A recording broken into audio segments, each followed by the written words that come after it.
पेट का रोग है। और नजरिया का रोग क्या है? ठीक से नहीं दिखता, ठीक से समझ में नहीं आता, ठीक से समझ में न आने के कारण उल्टा हो जाता है। तो ये नेत्र का रोग है। घट में सत चित आनंद स्वभाव है, शाश्वत अमर माधुर्य है। प्रेम, शांति, आनंद, उल्लास और मुक्तता अपना सहज स्वभाव है। लेकिन निगाहें बदल गई। डिग्रियां मिल जाए तो बड़ा हो जाऊं, पद मिल जाए तो बड़ा हो जाऊं, सत्ता मिल जाए तो बड़ा हो जाऊं, औरों को छोटा करके आप बड़ा होने वाली जो नजरिया है वो नेत्र का रोग है। जब तक ये नजरिया रहेगी तो घर में कलह रहेंगे, समाज में, पड़ोस में कलह रहेंगे, तहसील में कलह रहेंगे, राज्य में कलह रहेंगे, देश में कलह रहेंगे, विश्व में कलह रहेंगे। ये नेत्र के रोग से दूसरों को दबोच के आप कुछ विशेष बनना चाहता है। लड़कों में, बच्चे बच्चियों में भी आजकल उसी रोग का प्रचार हो रहा है। प्रतिस्पर्धा, दौड़ लगाओ, दौड़ लगाते लगाते जो जीत गया उसका पुरस्कार हो गया, इनाम मिल गया, शाबाश हो गई, और दूसरे लोग पीछे रह गए। पीछे वालों को असंतोष होगा, हर जीते हुए को अहंकार होगा। असंतोष और अहंकार पैदा करने वाला नजरिया रोग है। जयराम जी बोलना पड़ेगा। भगवान राम खेलते थे। गुरुकुलों की क्या पद्धति है कि राम जी खेलते थे और गुरुओं का ऐसा संकेत, ऐसी ऊंची नजरिया कि जो कमजोर पक्ष पड़ता था उसका उत्साह बढ़ाने के लिए राम जी का जोर वाला पक्ष जानबूझ के हार मान लेता ताकि उनको उत्साह रहे। अब क्या है कि कमजोर को कमजोर बनाकर अपना अहंकार सजाना और पुरस्कार पाना। और इतनी बेईमानी होता तो चांदी का सिक्का है और सोने का पानी लगा हुआ gold medalist, gold medalist, gold medalist. देने वालों में भी बेईमानी और लेने वालों में भी अहंकार, ये असंतोष समाज में बना रहता है। छल कपट, बेईमानी, दगा दावा करके भी कुछ विशेष बनने की जो नजरिया है वो आंखों का रोग है। बाहर से सुख भीतर भरने की जो नजरिया है वो आंखों का। सही को सही न जानना, शुद्ध को शुद्ध न जानना और अशुद्ध को बढ़िया जानना और शुद्ध को दूर और पराया जानना, ये नेत्र का रोग है, समझ का रोग है।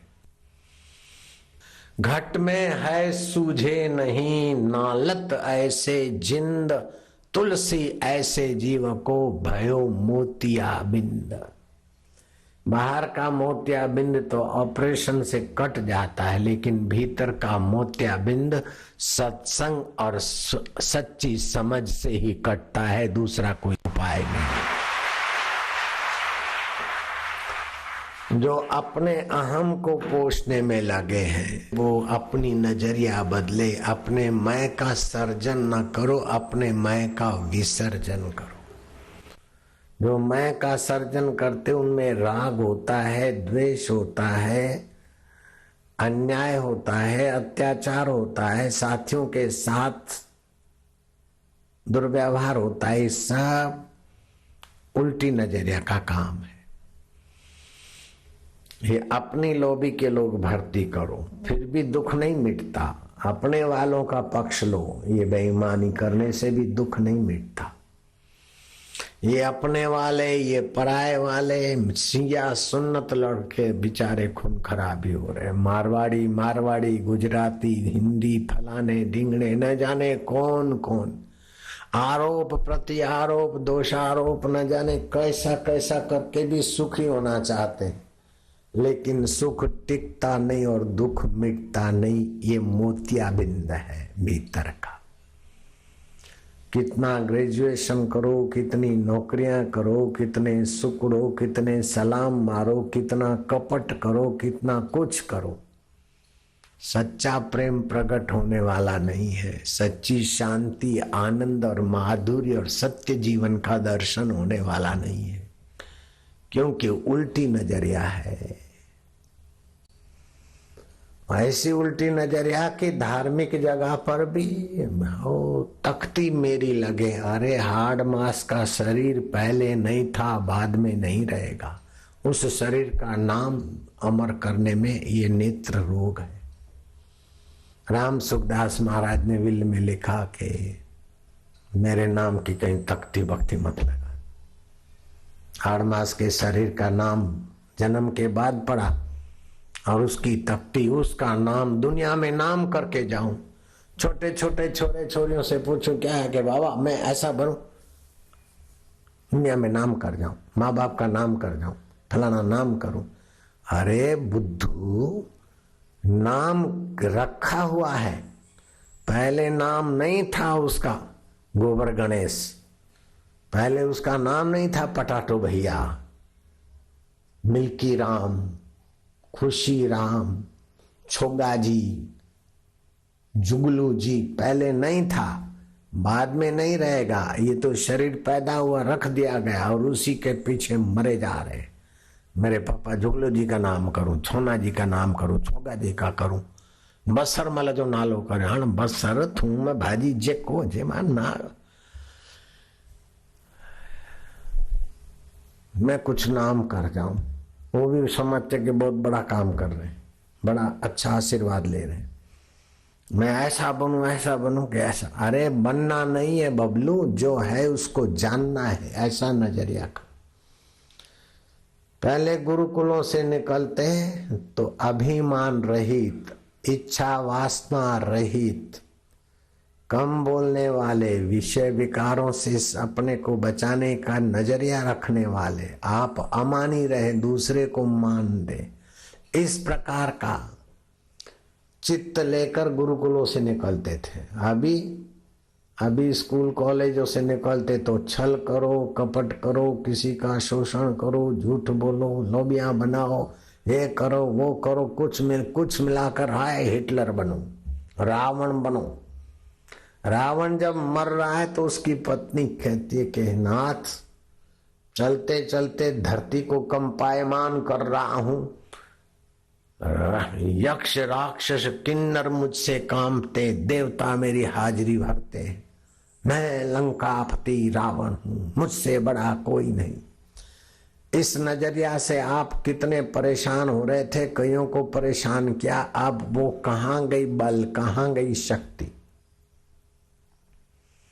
अपने व्यक्तित्व के विकास में, अपने व्यक्तित्व के अहंकार में लगी हुई सारी मति, गति और शक्ति ने आपको तो जमीन पर गिरा रखा है। कहां गई वो शक्ति? वो कौन सा बल था जिससे आपकी भुजाएं चलती थी? उस बल को जानते तो आप पूर्ण बलवान होते, लेकिन उस बल से तो बल लिया और अपने अहम को सजा कर कैसी नजरिया रखे नाथ। अब तो गीद आकाश में घूम रहे, चिले चक्कर मार रही है, सियार निहार रहे हैं और भौंक रहे हैं और अग्नि संस्कार की तैयारी हो रही। मैं लंकापति रावण, पड़ा रहेगा माल खजाना, छोड़ त्रियासुत जाना है, कर सत्संग अभी से प्यारे, नहीं तो फिर पछताना है, खिला पिला के देह बढ़ाई, वो भी अग्नि में जलाना है। लेकिन ऐसा मोतियाबिंद हुआ कि बस मैं कुछ बनूं, मैं कुछ करूं, मैं MBA कर रहा हूं, मैं MSc कर रही हूं, मैं फलाना कर रहा हूं। क्या है कि कुछ बन के जाना चाहिए, कुछ बन के दिखाऊं। बनते बनते बनते ऐसी अंधी नजरिया बढ़ गई कि सारे बिगड़े जा रहे हैं।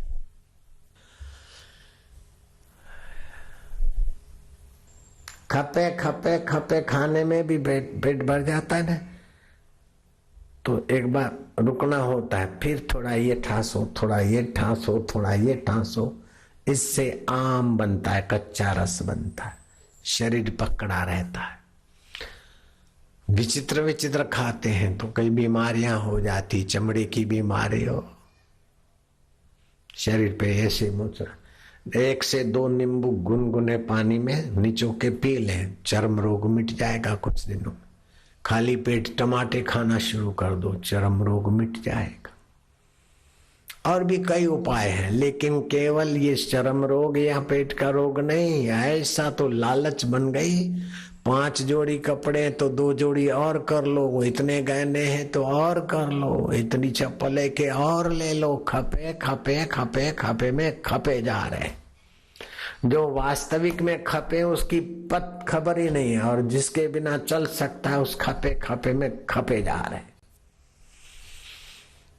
तो 2 ही बीमारी है, आंखों की बीमारी और पेट की बीमारी, और 2 ही उसके उपाय है। कोई गया मरीज, बोले वैद्यराज मेरे आंखों में ये तकलीफ है, आंखें बहुत जलती है, ऐसा है वैसा है, रात को ठीक से नहीं दिखता, ऐसा है, और पेट में फलानी फलानी गड़बड़ी है, हाजमा होता नहीं, डकार आते, एसिडिटी है, ये फलाना फलाना। वैद्यराज ने अपने सेवक को लिख के दिया कि इनको लवण भास्कर, ये हजम, ये चूर्ण, ये फलाना फलाना दो, रोशन आदि दो, जिसे आंख में डालें, गर्म पानी निकलेगा, आंख की बीमारी ठीक हो जाएगी। और ये थोड़ा सा उसमें ये मिला देना, जिससे इनको पेट साफ रहे। 1-2 बार सुबह जुलाब हो जाए तो डरना नहीं, इससे आंखें भी ठीक होगी, पेट भी ठीक होगा। इतने में दूसरा भी आया, तो दूसरे को भी वही तकलीफ।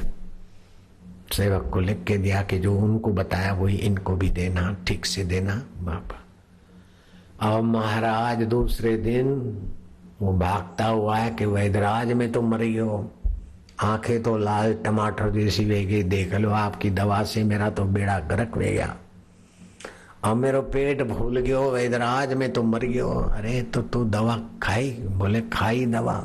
आंखों में डाली? बोले डाली। कौन सी दवा आंखों में डाली? कौन सी दवा खाई? तो जो खाने की दवा थी वो आंखों में डाली। बोले थोड़ी ज्यादा लग रही थी तो मैं बचा के ले आया हूं, ये तो मैं आंख में डाल दी। अब तीखा सौंठ मिली हुई, लवण भास्कर, मिर्च मसाला, वो तो आंख में डाले, और लोशन आदि केमिकल तो पेट में, तो पेट फूल गयो। दूसरा आदमी आया कि डॉक्टर साहब वैद्यराज में आपका बड़ा शुक्रगुजार, अंग्रेजी दवा कर करके तो मेरी जेब और दिमाग और दिल खाली हो गया था, आपने आयुर्वेदिक फाकी दी, मेरा पेट भी ठीक हो गया और आंखें भी इतनी अच्छी हो गई। वहां तो बोला डॉक्टर साहब वैद्यराज देखो ये अमीर है, वना को आपने दवा अच्छी दे दी, अब मैं तो गरीब अनपढ़ हूं, मेरे को ऐसी दवा दी मैं परेशान हो जाऊं। बेटे गरीब को खराब दवा, अमीर को बढ़िया दवा, अमीर को खराब बड़ी, गरीब को बढ़िया दवा देना ये डॉक्टर और वैद्य का कर्तव्य नहीं। अगर करते हैं तो वो महानीच है। वैद्य तो मरीज ठीक हो वही नजरिया होना चाहिए। अगर लूटने के लिए वैद्य या डॉक्टर करते तो वो तो महानीच है, वो तो नरक में जाएंगे। उन्हीं के पैसे से उनके बेटे बेटियों की बुद्धि भ्रष्ट होगी। तो आंख की बीमारी और पेट की बीमारी, खपे खपे खपे खपे खपे खपे काम में, क्रोध में, लोभ में, मोह में, खपे खपे में, पेट की बीमारी में खपे गए। और नजरिया के ऐसे बने वैसे बने, ये पाए वो पाए। अरे जिसका 50% भी अगर ईश्वर में लगा दो, नजरिया क्यों बदल गई? कि जो खाना पीना रहना प्रारब्ध के वश है उसके लिए तो करते हैं पुरुषार्थ, और जो चीज पुरुषार्थ करके पाने की है उसके लिए कह देते हैं कि चलो भाग्य में होगा। हमारे भाग्य में भगवान नहीं है, हमारे भाग्य में भक्ति नहीं है, हमारे भाग्य में सत्कर्म नहीं है। जो आपके हाथ की बात है उसको तो भाग्य पे रख देते हैं, उल्टी दवाई लेते हैं, और जो भाग्य के अधीन है उसके लिए उल्टा पुरुषार्थ करते। प्रारब्ध पहले रचो पीछे भयो शरीर, तुलसी चिंता क्या करे, भजले श्री रघुवीर। बेटों का बेटियों का अपना प्रारब्ध है, उनके लिए हम बेईमानी करके थप्पियां लगा दें एक कहाँ की समझ। बोले क्या करे भजन, बोले मारे हमारे भाग्य में नहीं। अरे भजन आप सोच लो कि मुझे 20 मालाएं करनी है तो आप कर सकते हैं, लेकिन आप सोच लो कि आज मुझे 20,000 कमाने हैं तो ये नहीं कमा सकते आप। वो तो आपका पुष्ट होगा, प्रारब्ध होगा, अनुकूलता होगी तब आप कमाएंगे। और वो कमाएंगे तो वो सुख देंगे कि दुख देंगे कि बेईमानी में ले जाएंगे पता नहीं है, लेकिन आप माला करेंगे अथवा 20 प्राणायाम करेंगे, श्वास रोक कर जप करेंगे, वो आपके शरीर के रोग मिटाएंगे, बुद्धि के रोग मिटाएंगे, नेत्र के रोग मिटाएंगे और निरोग नारायण का रस देंगे, ज्ञान देंगे, आनंद देंगे। ये आपके हाथ की बात है।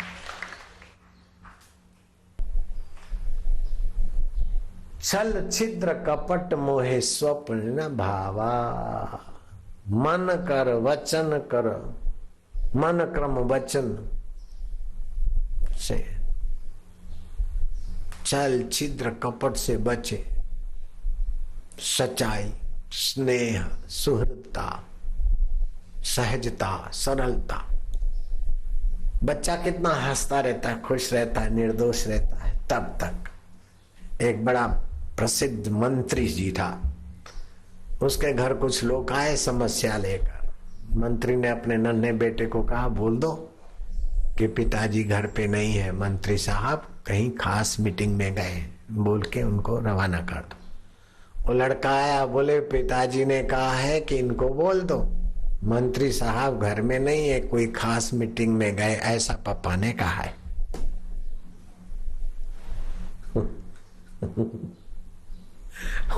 बच्चा तो खुश, सुनने वालों को आश्चर्य, मंत्री की हृदय धड़कन हो गई, ये तो वोट बैंक हमारी खराब कर दी। लेकिन बेईमान, तू भी तो धोखा सिखा रहा है बच्चे को। बच्चे निर्दोष होते हैं, ज्यों ज्यों बड़े होते हैं त्यों त्यों बेईमान लोगों के संपर्क में, और खुद भी थोड़ी संस्कार देने दो, बेईमान हो जाते, फिर वो खुशी, वो सहजता नहीं रहती, वो आनंद नहीं रहता। फिर आनंद के लिए पान मसाला खाए, कैसी नजरिया है। आनंद के लिए पर स्त्री को देखे, पर पुरुष को देखे, कैसी नजरिया है। कैसा नेत्र का रोग है। आनंद के लिए फैशन की गुलामी करे, कैसी नजरिया है। कपड़े पहनो अंग ढकने के लिए, लेकिन फैशन करूं, ऐसी दिखूं कि लोगों की नजर जाए मेरे पर, ऐसा दिखूं कि 4 आदमी देखते ही रह जाए, कैसी नजरिया है। अपनी नजरिया ऊंची कर दो। आप संसार की चीजें पाकर सुखी होने की नजरिया रखेंगे तो समझो आपकी आंख की बीमारी बढ़ रही है। आप इतना इतना इकट्ठा करके फिर मैं सुखी होऊंगा, इतनी डिग्रियां लेकर फिर मैं मजे में रहूंगा और बस बढ़िया जीवन होगा, छल कपट करके, तो समझो आपको पेट की बीमारियां है। तो ये पेट की बीमारी हो चाहे नेत्रों की बीमारी, बीमारी तो बीमारी है। काम क्रोध और लोभ मोह की जब लग मन में खान, तुलसी दोनों एक है क्या मूर्ख और विद्वान। आज पठित भी दुखी है, अनपढ़ भी दुखी है, धनी भी दुखी है, निर्धन भी दुखी है, माई भी दुखी है, भाई भी दुखी है, और बच्चों की तो हालत दयनीय है। पढ़ाई में मन नहीं लगता, पढ़ाई में मन नहीं लगता, और जिन्होंने पढ़ाई में मन लगाया और डिग्रियां हुए उनको नौकरी नहीं मिलती, और नौकरी मिली तो भी शांति, संतोष नहीं, आनंद नहीं, उल्लास नहीं। क्या जिंदगी है।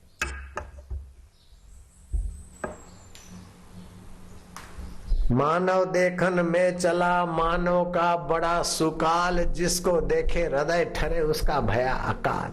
सरल, सच्चा, ईमानदार, उत्साही, ईश्वर के लिए तत्पर, जो बोले इस पे अमल करे, ऐसे आदमी को देखकर हृदय ठहरता है।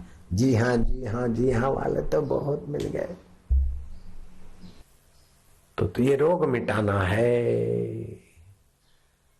तो जो प्रारब्ध के अधीन है उसके लिए आप पुरुषार्थ थोड़ा बहुत करके प्रारब्ध पर संतुष्ट रहो, खान पान मिलना जुलना उस पे संतुष्ट। और जो पुरुषार्थ करना चाहिए जप में, ध्यान में, सेवा में, त्याग में, संयम में, सुख दुख में सम रहने में। दुख आएगा, आप नहीं चाहते फिर भी निंदा होगी, नहीं चाहते बीमारी आती है, नहीं चाहते घाटा होता है, और आप ज्यादा मेहनत नहीं करते एकाएक फायदा भी होता है। तो ये प्रारब्ध वेग से होता रहता है। सम रहना आपके हाथ की बात है, ईमानदार रहना आपके हाथ की बात है, दूसरे के दुख दूर करने का नजरिया रखना अपने हाथ की बात है। जो अपने हाथ की बात है वो करते नहीं, और जो अपने हाथ की बात नहीं वो कर करके थक के मर जाते, विफल हो जाते। घट में है सूझे नहीं नालत ऐसे जिंद, तुलसी ऐसे जीव को भयो मोतिया बिन। वो थे न मुझसे दूर न मैं उनसे दूर था, आता न था नजर तो नजर का कसूर था। ये नजरिया अपना ऊंचा बना दो, ईश्वर प्राप्ति का नजरिया बनाओ, और ईश्वर से ईश्वर को पाने के लिए जप करो, ईश्वर को पाने के लिए दूसरे की सेवा भलाई करो, ईश्वर को पाने के लिए ईश्वर के गुणगान करो। कलकत्ता में हो गए एक बहुत बड़े आदमी, कसेरा जी उनका नाम था। सत्संग से ऐसी ऊंची नजर हो गई, बड़े जाने माने व्यापारी थे, जय दयाल कसेरा मारवाड़ी। एकाएक उनके बेटे का एक्सीडेंट हो गया, और पुलिस ऑफिसर को पता था कि जय दयाल कसेरा का सुपुत्र है। पुलिस ने फोन किया कि कसेरा साहब आपके बेटे का जरा एक्सीडेंट हो गया। तो कहाँ पर हुआ? बोले हमारे थाने के रेंज में आता है, फलानी जगह। तो अच्छा, वो बेटे का एक्सीडेंट हुआ है तो जिंदा है कि मर गया? तो बोले आप जयदयाल सेठ कसेरा साहब खुद बोल रहे हैं? बोले हाँ मैं खुद बोल रहा हूँ। बेटे का एक्सीडेंट हुआ है, आप इतने तसल्ली से बात कर रहे हैं। अरे बोले भाई तुम बताओ ना, एक्सीडेंट हुआ है तो लड़का जिंदा है कि मर गया? अगर जिंदा है तो उसको हॉस्पिटल में ले जाने के सामान के साथ हम आए, अगर मर गया है तो हम रिश्तेदारों को लेकर और उसके शमशान यात्रा की तैयारी करें। इसमें दुखी होने की क्या बात है और आपको घबराने की क्या बात है? प्रकृति का नियम है, या तो एक्सीडेंट होता है या तो एक्सीडेंट में जिंदा रहता है, कम चोट लगती है या तो ज्यादा चोट लगती है या तो मर जाता है। बेटा है तो क्या है, लेकिन मरना भी तो होता रहता है। अब बेटा मर जाए, मैं दुखी हूं, तुमको दुखी करूं, दूसरों को दुखी करूं, ऐसी नजरिया मेरे पास नहीं है। मेरे पास तो गुरु की ज्ञान की नजरिया है। बेटा मर गया है तो शमशान यात्रा की व्यवस्था में लगूं और वहां आऊं। अगर जिंदा है और कितनी चोट लगी वो बताओ, तो ऐसा इलाज की व्यवस्था करता हुआ हूं। तो बेटा तो मर गया है। बोले मर गया तो कोई बात नहीं, हम शमशान यात्रा की व्यवस्था करते। और पहुंचे थाने में, अस्पताल में। गोविंद हरे गोपाल हरे, गोविंद हरे गोपाल हरे, जय जय प्रभु दीन दयाल हरे। सुख धाम हरे आत्मराम हरे, सुख धाम हरे आत्मराम हरे। गोविंद हरे गोपाल हरे, गोविंद हरे गोपाल हरे, जय जय प्रभु दीन दयाल हरे। बोले आप ये क्या कर रहे हैं? बोले क्यों हूं? ये हिंदुस्तान तो राम राज्य है, राम के दरबार में राम का नाम लेना मना है क्या? ये कोई रावण का हॉस्पिटल है क्या? ये रावण का थाना है कि राम का थाना है? थाना है तो क्या है, अस्पताल है तो क्या है, भगवान का नाम लेने में क्या है? अगर रावण का लंका है तो बोलो। बोले बेटा मर गया। बोले मर गया तो इसीलिए तो गा रहे हैं। गोविंद हरे गोपाल हरे, गोविंद हरे गोपाल हरे, जय जय प्रभु दीन दयाल। कितना हृदय में शांति मिलती, प्रसन्नता, तो आत्मा को भी सदगति होगी। हाय रे मोर बेटो मरी गयो रे, होय रे, ओ लीट बहाओ, गरम आंसू बहाओ, बदले में उसको वही पीने को मिले। ऐसा मैं दुख काय को दूं अपने बेटे को? मैं दुखी हूं, उसको भी दुख हूं, ऐसी बेवकूफी मेरे पास नहीं। मेरा मोतियाबिंद गुरु कृपा से, सत्संग की कृपा से हट गया है। दुख आना प्रारब्ध की वेग से है, लेकिन दुख में सम रहना ये हमारा पुरुषार्थ है। सुख आना प्रारब्ध से है, सुख में उदार बनना ये हमारा पुरुषार्थ है। ईमानदार बनकर समाज की भलाई के लिए अपना तन से, मन से, जमीन से जो सेवा कार्य होता है करना, ये बुद्धि का सदुपयोग है। चालबाजी से कुछ बड़ा कहलाना और फिर बच्चों के लिए ठप्पी करना, ये मोतियाबिंद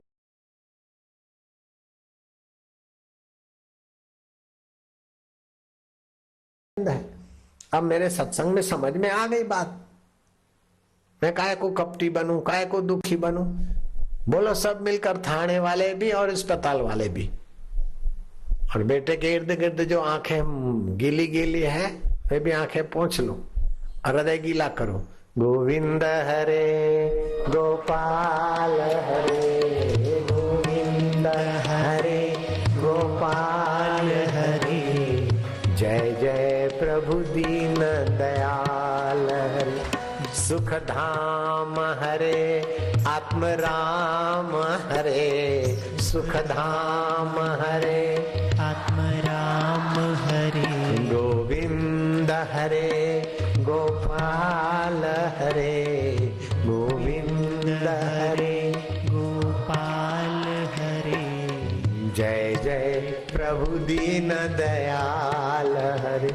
तू कितना दीन दयाल है कि हमारी मनुष्य जन्म में के पशुता के जन्म जन्मांतर के संस्कारों को हटाकर और भक्ति ज्ञान और प्रेम का रसपान कराने वाला तुमने हमको सत्संग दिया।